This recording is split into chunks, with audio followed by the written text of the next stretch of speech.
Hello' everyone, নমস্কাৰ। আজি আপোনালোকক পুনৰবাৰৰ বাবে আমাৰ চেনেললৈ স্বাগতম জনাইছোঁ।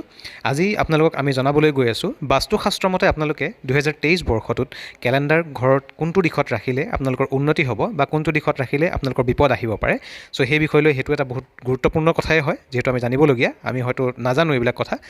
চ' আজি আমাৰ এই ভিডিঅ'টোত আপোনালোকক জনাবলৈ গৈ আছোঁ। ঘৰৰ পৰা ব্যৱসায়লৈকে সকলোতে বাস্তুৰ হাত আছে। কেৱল সেয়াই নহয়, ঘড়ীটো, ঘৰ, চিৰি, আলমাৰি, ঘৰৰ ৰং, পূজা ঘৰ, মূৰ্তি আদি সকলোতে বাস্তু বহে। বাস্তুশাস্ত্ৰ অনুসৰি সকলোৰে গুৰুত্ব বেলেগ আৰু সকলোৰে এক নিৰ্দিষ্ট দিশ আছে। বাস্তুৰ মতে প্ৰতিটো দিশ সঠিকভাৱে অনুসৰণ কৰিলে ই লাভজনক হয়। আমি যিহেতু জানোৱেই বাস্তুশাস্ত্ৰ আমি সকলোৱে জনাটো উচিত। তেনে এটা কথা হ'ল কেলেণ্ডাৰ, যিটো বাস্তুটো যথেষ্ট গুৰুত্বপূৰ্ণ আৰু বাস্তুৰ মতে এটা দিশ আছে, আৰু যদি ইয়াক ভুল দিশত ৰোপণ কৰা হয় ই ক্ষতিগ্ৰস্ত হ'ব পাৰে। যদি কেলেণ্ডাৰ এটা সঠিক দিশত ৰখা হয়, ঘৰটোত শান্তি আৰু সমৃদ্ধি বৰ্তি থাকে। বাস্তু অনুসৰি কেলেণ্ডাৰ দিশ কি আৰু কি যত্ন লোৱা উচিত জানো আহক। বাস্তুৰ মতে কেলেণ্ডাৰ এখন ৰখাটো কোন দিশত শুদ্ধ সেইটো বিষয়লৈ আমি জানো। বাস্তুৰ মতে কেলেণ্ডাৰটো উত্তৰ পূব বা পশ্চিম দেৱালত ৰখাটো সদায় সঠিক। যদি আপুনি সামাজিক কামত জড়িত হ'ব বিচাৰে, কেলেণ্ডাৰটো পূব দিশত ৰাখক। যদি নতুন সুযোগ প্ৰাপ্ত কৰিবলৈ আৰু ব্যৱসায়ত পদোন্নতি পাবলৈ বিচাৰে, তেন্তে কেলেণ্ডাৰটো উত্তৰ দিশত ৰাখিব লাগে। ঘৰত টকা বঢ়াবলৈ আৰু টকা ৰাহি কৰিবলৈ কেলেণ্ডাৰ সদায় পশ্চিম দিশত ৰাখিব লাগে। বাস্তুৰ মতে এই দিশত ভুলতো নাৰাখিব। বাস্তুৰ মতে কিছুমান দিশৰ কথা কৈ দিছে, যিটো দিশত আমি কেলেণ্ডাৰ ৰাখিব নালাগে।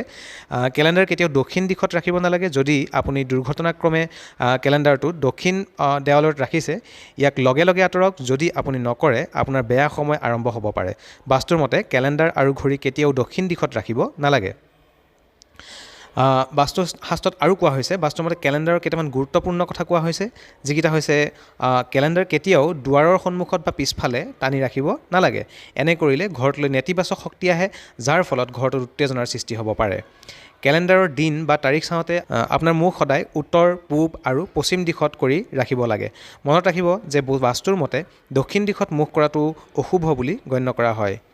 কেলেণ্ডাৰ এটা ক্ৰয় কৰোঁতে নিশ্চিত কৰিব যাতে ইয়াত বনৰীয়া জন্তু আৰু কোনো হিংসাত্মক ছবি নাথাকে।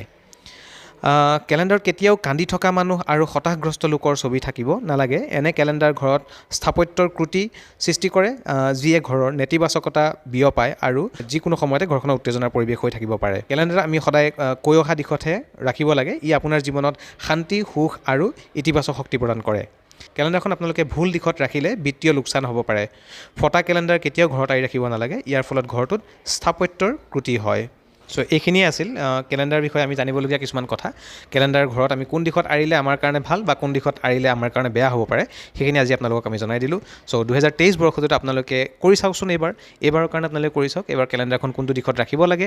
দক্ষিণ দিশত আপোনালোকে কেতিয়াও নাৰাখিব কেলেণ্ডাৰ। তো ৰাখি চাওক, হয়তো আমি ভবাৰ ধৰণে আপোনালোকৰো সকলোৰে উন্নতি হ'ব পাৰে। ধন্যবাদ। সকলোৰে উন্নতি কামনা কৰিলোঁ। নতুন বছৰৰ শুভেচ্ছা আপোনালোক সকলোলৈকে জ্ঞাপন কৰিলোঁ। ধন্যবাদ।